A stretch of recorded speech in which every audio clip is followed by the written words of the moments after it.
ना बहुत ज़रूरी है। ठीक है, चलिए अब हम काली मिट्टी का निर्माण कैसे होता है उसको जान गए। अब काली मिट्टी को अलग अलग नामों से, मेरे प्यारे दोस्तों, आप सभी का मेरे YouTube चैनल सर्वत्र एकेडमी में स्वागत है। आज हम भारत की मिट्टियों के बारे में पढ़ेंगे। प्रत्येक एग्जाम में यहाँ से प्रश्न पूछे जाते हैं, जैसे बिहार शिक्षक बहाली में प्रश्न पूछा गया है मिट्टियों से, रेलवे में पूछा जाता है, बिहार दरोगा में, बिहार पुलिस में, बिहार सचिवालय के एग्जाम में, एसएससी जीडी में, एमटीएस में हमेशा एक प्रश्न मिट्टी से रहता है। तो इसको हम डिटेल में पढ़ेंगे, इसका हम 2 पार्ट बनाएंगे, पढ़ेंगे भी और इससे संबंधित प्रश्नों को भी लास्ट में देखेंगे। आप मेरे दोनों पार्ट मिट्टी से संबंधित होगा, उसको जरूर देखिएगा। चलिए हम शुरू करते हैं। मिट्टियों को पढ़ाने से पहले हम एक भारत का मैप बना लेते हैं, ताकि आपको बता सके कि ये मिट्टियाँ किन किन राज्यों में पाई जाती है और किस मिट्टी का सबसे ज़्यादा क्षेत्रफल उस राज्य में देखने को मिलता है। ये आपका भारत है, वर्तमान का भारत है। भारत की मिट्टियों को कृषि अनुसंधान परिषद ने 8 भागों में बांटा है, उनके गुण, संरचना और क्लाइमेट के अनुसार। ठीक है, कितने भागों में बांटा है, किसने, पहले इसको जान लीजिए। भारतीय कृषि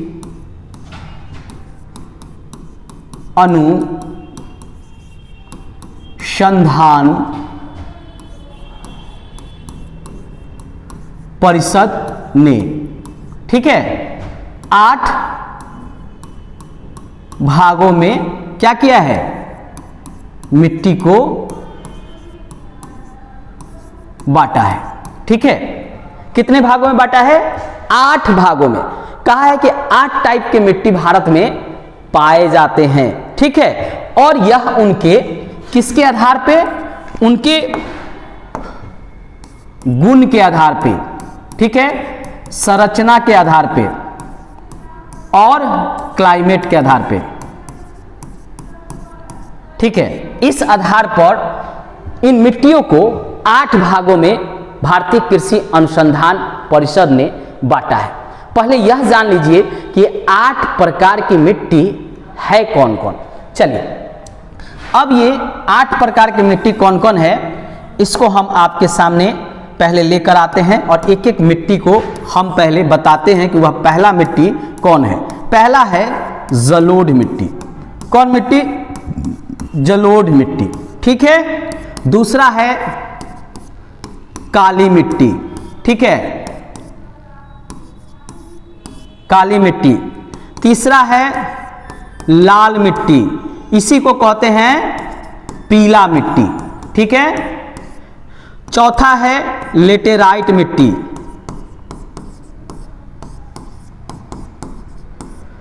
पांचवा है मरुस्थलीय मिट्टी।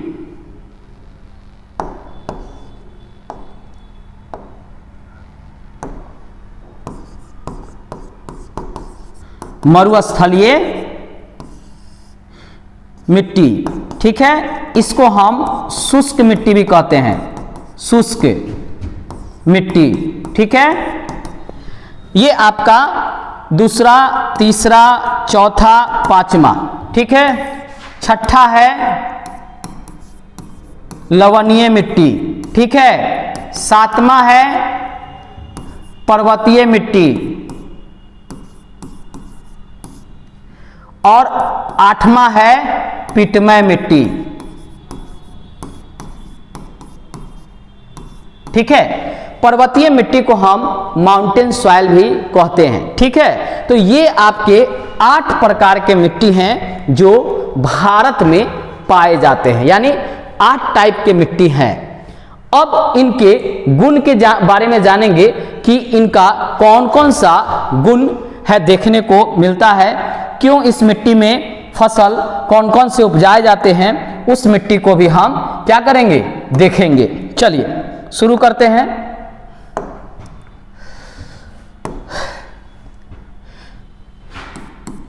हम पेडोलॉजी विज्ञान के तहत मिट्टी का भी अध्ययन करते हैं। ठीक है, जिसे मृदा विज्ञान कहते हैं। इन मिट्टियों का अध्ययन किसके तहत किया जाता है, आइए हम जानते हैं। मिट्टी का अध्ययन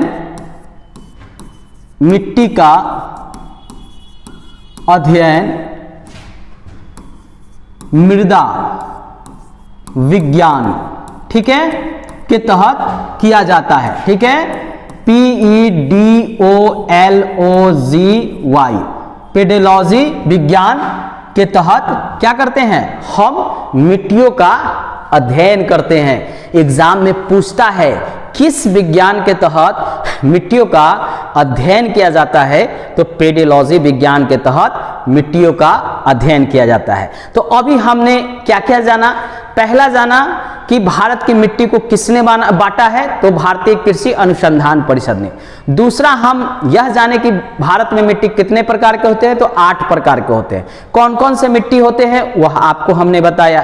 तीसरा हम यह जाने कि मिट्टियों का अध्ययन किस विज्ञान के तहत किया जाता है, तो मृदा विज्ञान यानी पेडोलॉजी के तहत मिट्टी का अध्ययन किया जाता है। अब आइए हम एक एक मिट्टी के बारे में जानेंगे, उसके गुण के बारे में, कौन सा वहां फसल होता है और उस मिट्टी में क्या नहीं पाया जाता है।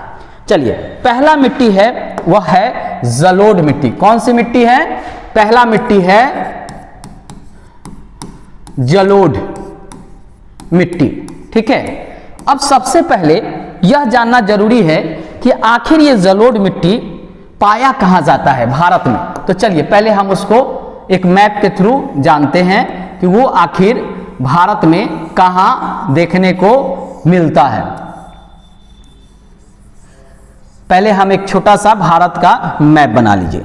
अब इसमें हम पहले जानेंगे कि आखिर वह जलोढ़ मिट्टी कहां पाया जाता है। तो देखिए, ये वाला जो एरिया है यह आपका जलोढ़ मिट्टी से संबंधित एरिया है। ये जो पूरा आपको दिख रहा है किनारे किनारे, ठीक है, ये है आपका जलोढ़ मिट्टी। याद रखिएगा, ये कौन सी मिट्टी है, जलोढ़ मिट्टी, ठीक है। ये सारा क्षेत्र जो है आपका जलोढ़ मिट्टी का है, ठीक है। कौन सी मिट्टी, जलोढ़ मिट्टी।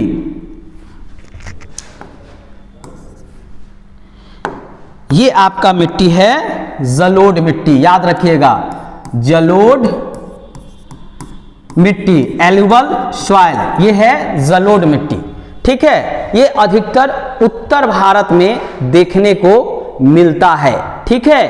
अब ये जलोढ़ मिट्टी बनता कैसे है, पहले यह आपके लिए जानना जरूरी है। देखिए, नदी क्या करता है, प्रत्येक वर्ष बाढ़ को लेके आता है। नदी क्या करता है, प्रत्येक वर्ष बाढ़ के लेके आता है। जैसे ये पहाड़ है, यहां पे आपका हिमालय का पहाड़ है, ठीक है। नदी यहां से इसको काटते हुए क्या होता है, नदियां निकलती हैं, ठीक है। जैसे गंगा, यमुना, ये सारे नदियां जो है निकलती हैं। और ये क्या करता है कि अपने साथ इन चट्टानों को तोड़कर उनको महीन रूप में अपने साथ बहा कर लेकर आती हैं। इसीलिए आप देखेंगे बाढ़ के समय जो है क्या होता है, नदियों में आप देखेंगे उसका कलर जो है मटमैला हो जाता है, क्योंकि बहुत सारा वह पहाड़ों को काट कर मिट्टी के रूप में ले आते हैं, ठीक है। और इसी से जो है आपका जलोढ़ मिट्टी का निर्माण होता है, यानी नदियों द्वारा लाई गई मिट्टी से जलोढ़ मिट्टी का निर्माण होता है, ठीक है। याद रखिएगा किससे होता है, नदी। चलिए पहले यह जान लेते हैं कि निर्माण कैसे होता है। निर्माण होता है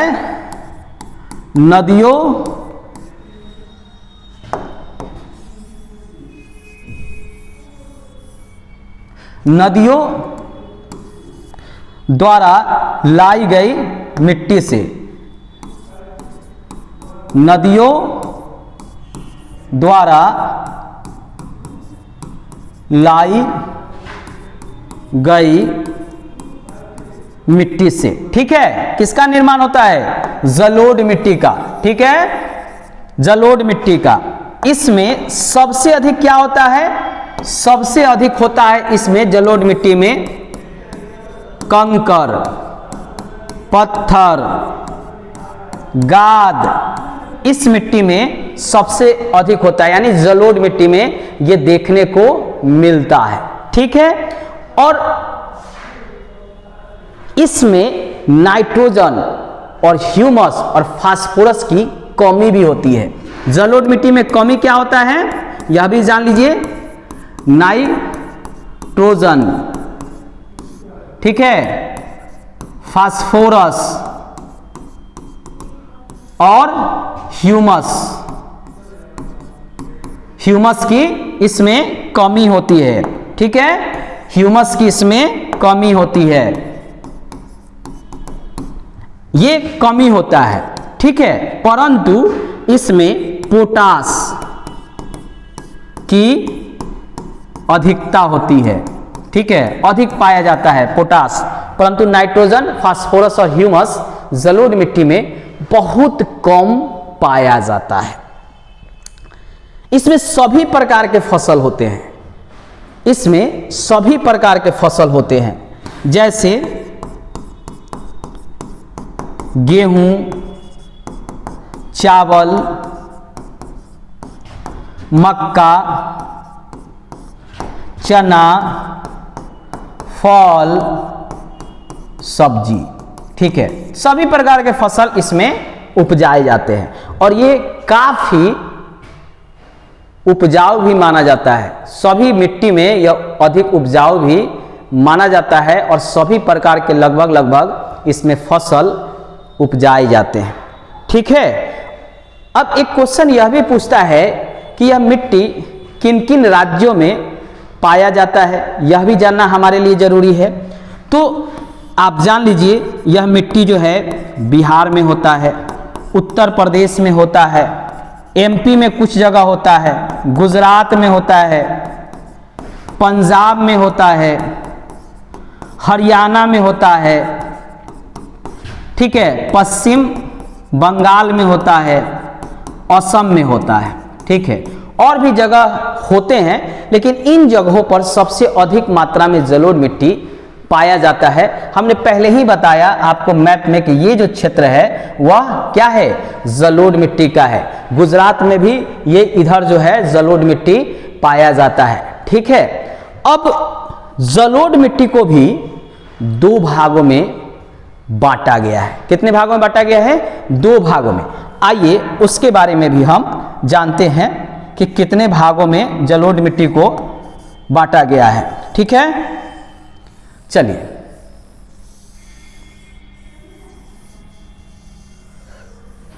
देखिए,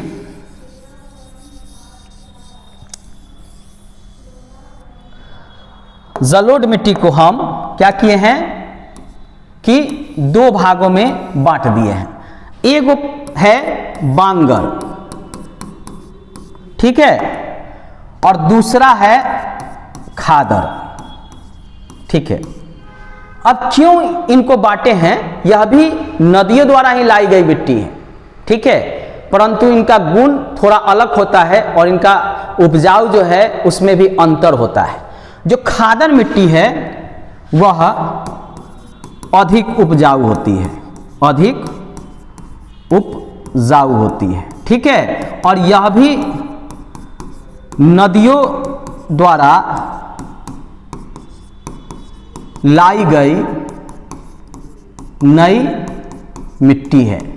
ठीक है, यह भी जो है नदियों द्वारा लाई गई नई मिट्टी है और इसमें अधिकतर सब्जी, फल, फूल की खेती होती है इसमें अधिकतर। और इसमें जो है बांगर मिट्टी में क्या होता है कि यह भी नदियों द्वारा लाई गई पुरानी मिट्टी है। ठीक है, और यह होता है कम उपजाऊ। ठीक है, इसमें भी सभी प्रकार के फसल उपजाए जाते हैं। इसमें भी सब्जी, फल, फूल, खाद्यान्न पदार्थ सभी इसमें उपजाए जाते हैं। अब यहां से भी प्रश्न एग्जाम में बनता है, ठीक है, यहां से भी एग्जाम में प्रश्न बनता है। आइए उन प्रश्नों को भी हम यहां पहले देख लेते हैं, फिर आगे बढ़ेंगे। चलिए पहले हम जानते हैं कि जलोढ़ मिट्टी से क्या क्या प्रश्न पूछ सकता है, उसको भी जानना बहुत जरूरी है। पहला प्रश्न यह बनेगा कि पहला प्रश्न, नदियों द्वारा कौन सी मिट्टी लाया जाता है, या नदियों द्वारा कौन से मिट्टी का निर्माण होता है? तो इसका उत्तर क्या होगा? इसका उत्तर होगा आपका जलोढ़ मिट्टी, जलोढ़ मिट्टी। दूसरा प्रश्न आपका देखने को मिलेगा कि भारत की सबसे बड़ी मिट्टी किसमें? क्षेत्रफल में, यानी सबसे ज्यादा कौन सा मिट्टी भारत में पाया जाता है? भारत की सबसे बड़ी मिट्टी कौन सा है क्षेत्रफल में, ठीक है। तो इसका उत्तर क्या होगा? इसका उत्तर होगा जलोढ़ मिट्टी, जलोढ़ मिट्टी। कितना प्रतिशत? 40% भाग पर यह पाया जाता है, ठीक है। यानी यहां से लेकर यहां फिर नीचे तक आप देखेंगे, इधर भी आप यहां तक आ जाता है ये मिट्टी, नीचे ये सब जो है, यानी पूरे भारत के 40% भाग पर जलोढ़ मिट्टी मिलता है। क्या? पूरे भारत के 40% भाग पर जलोढ़ मिट्टी पाया जाता है। अब है कि जलोढ़ मिट्टी तो हम जान लिए, अब है कि कौन सी नई मिट्टी है जो अधिक उपजाऊ होती है। चलिए अगला प्रश्न बन जाएगा कि कौन सी नई मिट्टी है जो नदियों द्वारा लाया जाता है और अधिक उपजाऊ होता है, ठीक है। तो कौन सी मिट्टी है? वह मिट्टी है आपका खादर, ठीक है। यह भी जो है नदियों द्वारा लाई गई मिट्टी है जो काफी उपजाऊ होता है। बांगर भी नदियों द्वारा लाई गई मिट्टी है लेकिन कम उपजाऊ होता है, ठीक है। अब हम दूसरे मिट्टी को जानेंगे, उससे भी प्रश्न जो है एग्जाम में पूछा जाता है। वह मिट्टी है काली मिट्टी। कौन सी मिट्टी है? काली मिट्टी। आइए उसके बारे में भी हम विशेष रूप से जानते हैं। चलिए अगला मिट्टी है काली मिट्टी, जिसको हम ब्लैक सॉइल के नाम से भी जानते हैं, ठीक है। किस नाम से जानते हैं? ब्लैक सॉइल के नाम से भी हम उस मिट्टी को जानते हैं। तो अगला मिट्टी है आपका काली मिट्टी, ठीक है। दूसरी मिट्टी है काली मिट्टी। अब हम मैप में जानेंगे कि यह काली मिट्टी कहां कहां पाया जाता है। देखिए ये वाला जो क्षेत्र है आपका, ये वाला और ये वाला, ये है आपका काली मिट्टी का, ठीक है। ये है काली मिट्टी, ठीक है। ये आपका काली मिट्टी है। और ये कौन सी मिट्टी है? जलोढ़ मिट्टी है, ठीक है। ये है आपका काली मिट्टी, ठीक है। काली मिट्टी का निर्माण कैसे होता है, तो पहले आप उसको जान लीजिए, क्योंकि बार बार पूछा जाता है कि ब्लैक सॉइल का निर्माण कैसे होता है। तो आइए पहले हम उसको जानते हैं। देखिए काली मिट्टी निर्माण ज्वालामुखी से निकले लावा से होता है। ज्वालामुखी है, जमीन के भीतर क्या होता है? तरल पदार्थ होता है, ठीक है। और जब टेम्परेचर अंदर बढ़ता है तो वो जो है बाहर जो है जमीन से बाहर निकलता है, ठीक है। और यही जो है बाहर आकर ठंडा होता है और इसको हम क्या करते हैं, लावा के रूप में जाते हैं, यानी ये लावा निकला, ठीक है।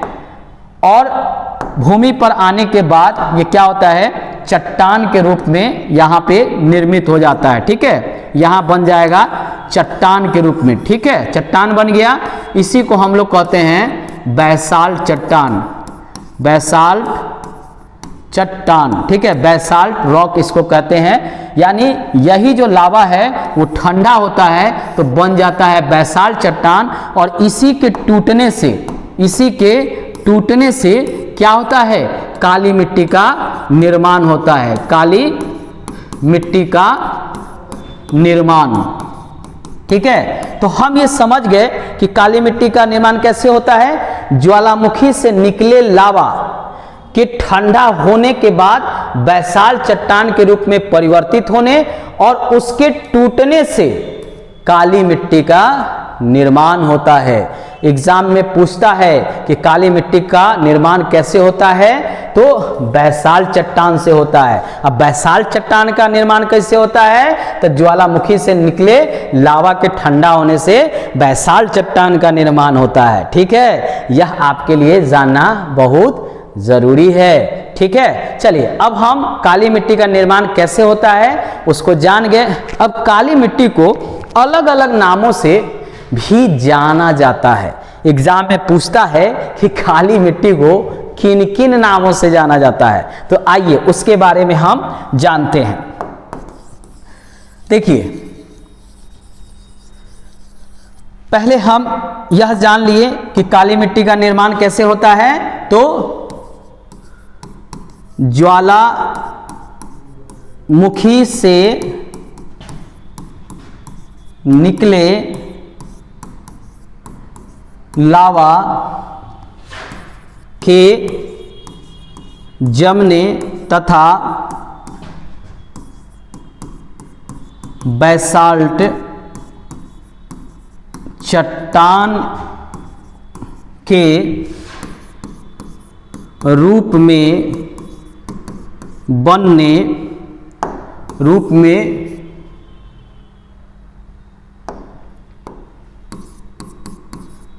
निर्माण होने तथा उसके टूटने से होता है, ठीक है। टूटने से होता है किसका, काली मिट्टी का। एग्जाम में ये प्रश्न बार बार पूछा जाता है कि निर्माण किससे होता है, तो बैसाल्ट चट्टान के टूटने से। अब बैसाल्ट चट्टान का निर्माण कैसे होता है, तो लावा से, ज्वालामुखी के निकले लावा से होता है। इस मिट्टी को और किन किन नामों से जाना जाता है, यह भी एग्जाम में पूछा जाता है, ठीक है। जान लीजिए, इसको जाना जाता है काली कपासी, इसके अलावा रेगूर मिट्टी, रेगूर मिट्टी, इसके अलावा चार नोजम, ठीक है, मिट्टी, इसके अलावा लावा मिट्टी, ठीक है। इस सभी नाम काली मिट्टी का है, ठीक है। ये किसका नाम है, काली मिट्टी का। अब इसको याद रखना काफी कठिन है क्योंकि इतने नाम है इसके, तो इसको याद करने का एक तरीका आपको बताते हैं। देखिए, काली मिट्टी का रंग काला क्यों होता है, लावा जब निकलता है तो लाल होता है, लेकिन जब वो ठंडा होता है तो बन जाता है काले कलर का दिखाई देता है। अब उसी से बैसाल्ट चट्टान बनता है और वही जब टूटेगा तो मिट्टी बनेगा, तो उसका रंग कैसा होगा, काला होगा। चूंकि कपास की खेती इस मिट्टी में सबसे अधिक होती है, इसीलिए इस मिट्टी को हम क्या कहते हैं, कपासी, काली कपासी। रंग है काला तो हो गया काली, और कपास की खेती इसमें सबसे ज्यादा होता है तो काली कपासी। रेगूर मिट्टी इसलिए कहते हैं कि यह मिट्टी भुरभुरा प्रकार का होता है। कारण है कि इसमें जल रोकने की क्षमता अधिक है, लेकिन गर्मियों में यह मिट्टी जो है फट जाता है। मान लीजिए कि यह कोई भूमि है, तो यहाँ पे क्या होता है, गर्मियों में इसमें दरार आ जाता है, ठीक है, दरार आ जाता है, लेकिन इसके निचले भाग में यानी 4 से 5 फीट नीचे क्या होता है, पानी रहता है, और ऊपर जो है ये भुरभुरा आकार पपड़ी पड़ जाता है, ठीक है। तो इसके संरचना के आधार पर इसको जो है रेगूर मिट्टी भी कह दिया गया है। चारनोजम जो है अधिकतर आदिवासी क्षेत्र में इस मिट्टी को कहा जाता है। लावा मिट्टी इसलिए कहते हैं क्योंकि इसका निर्माण ही ज्वालामुखी से निकले लावा से होता है। तो इस काली मिट्टी को इतना नाम से जाना जाता है और एग्जाम में अक्सर इसी को उठा के पूछता है। अब यह भी जानना जरूरी है कि इसमें किस चीज की कमी होती है और किस चीज की अधिकता इसमें देखने को मिलता है। तो आइए उसके बारे में भी हम जानते हैं, उसके बारे में भी हम डिटेल से जानते हैं। चलिए, इस मिट्टी में क्या क्या पाया जाता है तो सबसे पहले जान लीजिए। इसमें भी नाइट्रोजन, ह्यूमस, पोटास की कमी होती है। क्या होता है, इस मिट्टी में ये कम पाए जाते हैं, परंतु लौह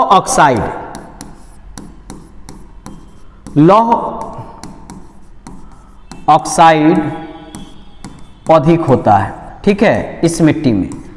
इसमें सभी प्रकार के खनिज जैसे लोहा हो गया, एल्युमिनियम हो गया, ठीक है, एल्युमिनियम हो गया, तांबा हो गया, टीन हो गया, ठीक है, इत्यादि इसमें पाए जाते हैं। ये सभी धातु जो है इसके अंदर जो है क्या होता है, काली मिट्टी में पाए जाते हैं। इसमें भी सभी प्रकार के लगभग फसल किए जाते हैं, लेकिन मुख्य रूप से कुछ फसल हैं जो विशेष रूप से यहाँ पे क्या होता है, उपजाए जाते हैं। कौन कौन सा फसल है, सबसे ज्यादा होता है कपास, उसके बाद सूर्यमुखी, उसके बाद गन्ना, ठीक है, ये यहाँ पे विशेष रूप से उपजाए जाते हैं। फल और सब्जी भी यहाँ पे विशेष रूप से उपजाए जाते हैं काली मिट्टी में, ठीक है। तो काली मिट्टी का हमने मैप के आधार पे देख लिया कि काली मिट्टी का कौन सा क्षेत्र है, तो ये वाला क्षेत्र जो है काली मिट्टी का है। इधर गुजरात में आपका काली मिट्टी देखने को मिलता है। ये भारत की दूसरी सबसे बड़ी मिट्टी है, यह भी याद रखिएगा, ये भारत की क्या है, दूसरी सबसे बड़ी मिट्टी है, दूसरी सबसे बड़ी मिट्टी है, ठीक है, दूसरी भारत की सबसे बड़ी मिट्टी है। अब आइए इससे बनने वाले प्रश्नों को भी देखेंगे जो पूछा गया है, ठीक है, किसमें, बिहार शिक्षक बहाली में, एनटीपीसी में यानी रेलवे में भी पूछा गया, बिहार दरोगा, बिहार पुलिस में भी है, और भी बहुत एग्जाम में पूछा गया है। तो पहले हम उन प्रश्नों को भी देख लेते हैं जो इनसे जो है पूछा गया है, ठीक है। चलिए पहले हम पहला प्रश्न लेते हैं जो पूछा गया है, आइए जानते हैं। पहला प्रश्न कि काली मिट्टी का निर्माण किससे होता है, किससे होता है, ठीक है, ये काली मिट्टी का निर्माण किससे होता है, तो इसका उत्तर क्या हो जाएगा, काली मिट्टी का निर्माण बैसाल्ट चट्टान से, बैसाल्ट चट्टान से इस मिट्टी का निर्माण होता है। दूसरा प्रश्न इसमें पूछता है कि काली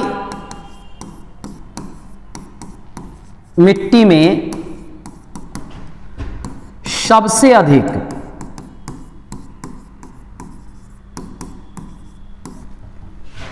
किस फसल को उपजाया जाता है, किस फसल को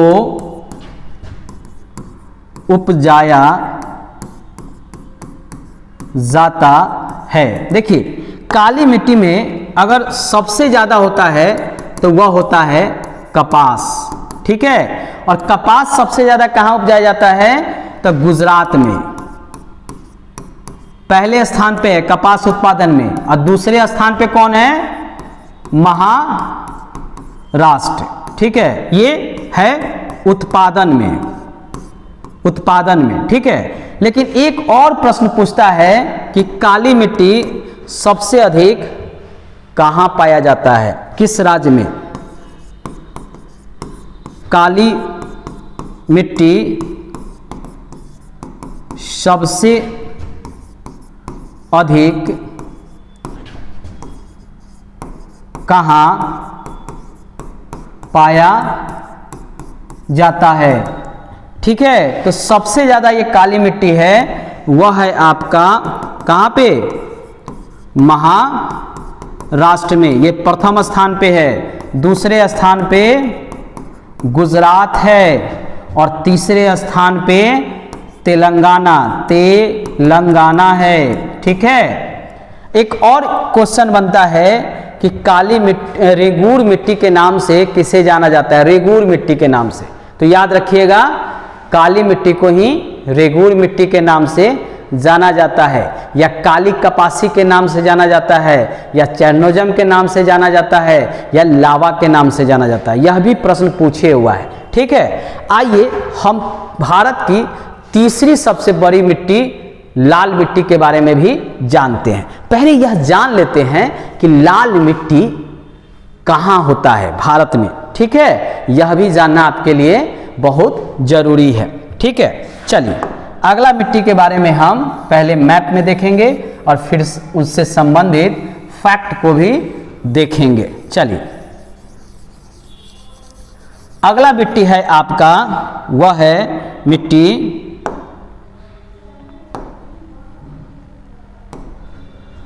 लाल मिट्टी। ये वाला जो क्षेत्र है आपका, ये है आपका लाल मिट्टी का, लाल मिट्टी, ठीक है। ये जो है आपका वह है लाल मिट्टी,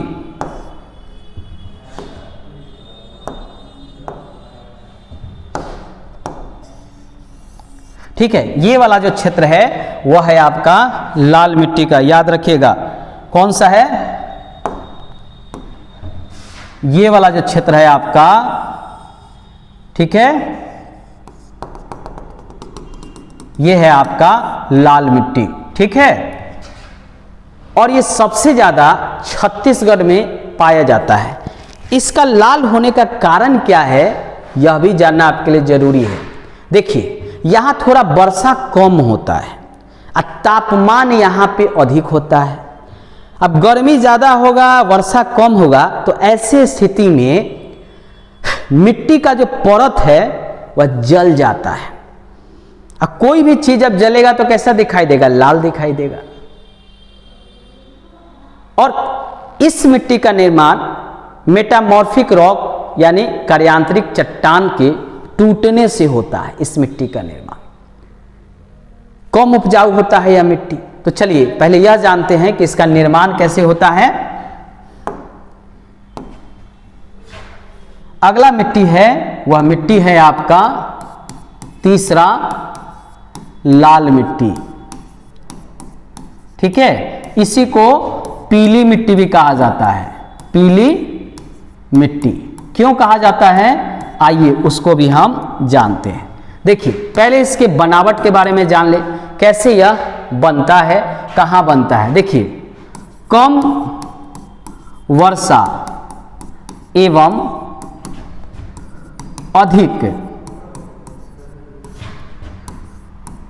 तापमान वाले क्षेत्र में यह बनता है, ठीक है।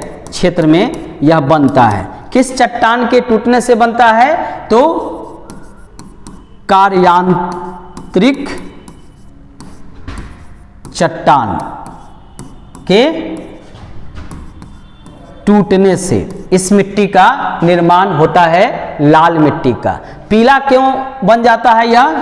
जब जल के संपर्क में आता है तब पीला दिखाई देता है, पीला दिखाई देता है। सबसे ज्यादा किस राज्य में है यह मिट्टी? तो छत्तीसगढ़ में है सबसे ज्यादा लाल मिट्टी। ठीक है, बिहार में भी है। बिहार में दक्षिण बिहार जाइएगा, जैसे गया चले जाइए आप, नीचे वाला जो जिले हैं उन सब जिलों में आपको जो है, पावापुरी चले जाइए, झारखंड चले जाइए, ठीक है, दूसरे राज्य झारखंड में चले जाइए तो वहाँ मिलेगा आपको, छत्तीसगढ़ में मिलेगा, ठीक है, मध्य प्रदेश में मिलेगा, ठीक है, आपको नीचे आइएगा तो आंध्र प्रदेश में मिलेगा, तो इन सब में मिलेगा। लेकिन सबसे अधिक कहाँ है, किस राज्य में है? तो वह राज्य है आपका छत्तीसगढ़। ये राज्य है जहां सबसे ज्यादा है कौन मिट्टी? लाल मिट्टी। ठीक है, ये होता है कम उपजाऊ, ठीक है, प्रति हेक्टेयर के हिसाब से कम उपजाऊ। इसमें भी फसल कौन सा होता है? गेहूं, मक्का, मोटे अनाज, ठीक है, फल फूल इत्यादि, ठीक है, यहां भी उपजाया जाता है। इसमें भी लौ ऑक्साइड की क्षमता अधिक होती है, लौ ऑक्साइड इसमें भी अधिक पाया जाता है और चूना मिलाकर इस मिट्टी को उपजाऊ बनाया जा सकता है। क्या मिलाकर? चूना, ठीक है, चूना मिलाकर क्या होता है, इस मिट्टी को उपजाऊ बनाया जाता है। लौ ऑक्साइड, ठीक है, इस मिट्टी में होते हैं। सभी प्रकार के इसमें धातु भी देखने को मिलेगा, मेटल, यहां से भी मेटल जो है आपको निकाला जाता है। ठीक है, अब इससे बनने वाले कुछ प्रश्न को भी देखेंगे, क्योंकि किसी भी चैप्टर को अगर आप पढ़ रहे हो तो मुख्य रूप से प्रश्न को जरूर देखना चाहिए कि किस तरह वहां से प्रश्न पूछे जाते हैं, चाहे वह कोई भी एग्जाम आप दे रहे हैं, क्योंकि प्रश्न ही क्या होता है, आपको बताता है कि उस चैप्टर से किस तरह के प्रश्न भविष्य में पूछे जा सकते हैं। चलिए, इससे संबंधित हम प्रश्नों को भी देखते हैं। पहला प्रश्न है,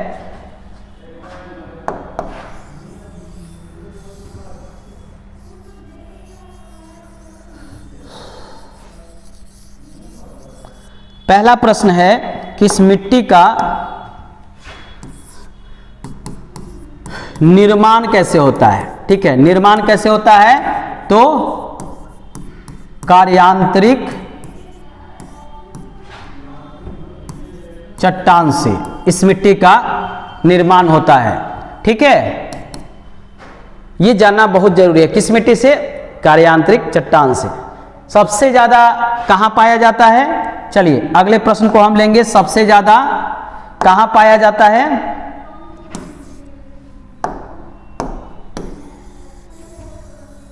चलिए प्रश्न को हम पहले ले लेते हैं।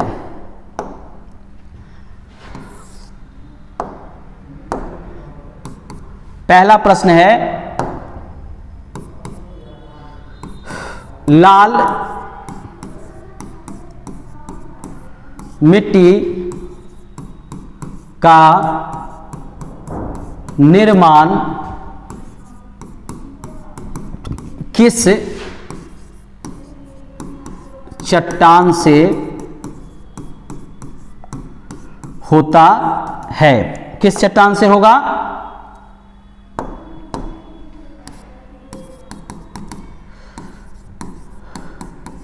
कार्यांतरिक चट्टान। ठीक है, दूसरा प्रश्न है कि भारत की तीसरी बड़ी मिट्टी कौन सी है? भारत की तीसरी सबसे बड़ी मिट्टी कौन सी है? तो इसका उत्तर होगा लाल मिट्टी। देखिए प्रथम कौन सा है? जलोढ़, जलोढ़ मिट्टी। दूसरा कौन सा है? काली मिट्टी। और तीसरा कौन सा हो जाएगा? लाल मिट्टी। क्रम से याद रखिएगा, ये एग्जाम में पूछ सकता है। अगला प्रश्न है कि लाल मिट्टी पीला कब दिखाई देता है?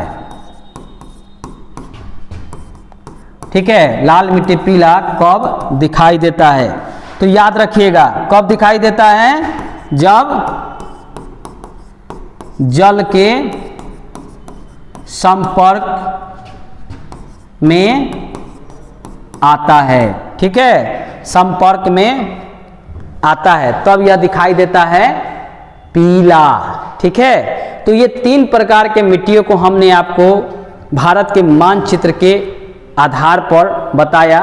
ठीक है, इससे संबंधित प्रश्न जो बनेंगे उसको भी हमने बताया। नेक्स्ट वीडियो में और जो मिट्टी हैं उनको भी हम आपको डिटेल में बताएंगे। मेरे चैनल को सब्सक्राइब तो कर ही लीजिएगा और शेयर भी कर दीजिएगा अगर अच्छा लग रहा हो प्रयास। और हम जो भी पढ़ाएंगे परीक्षा के व्यू से वह काफ़ी इम्पोर्टेंट होगा। उन्हीं चैप्टर को पढ़ाएंगे जो विभिन्न एग्जाम में वहाँ से प्रश्न आएंगे, और कैसे प्रश्न आएंगे वह भी आपको हम बताते चलेंगे। धन्यवाद, बाय बाय मेरे प्यारे बच्चों।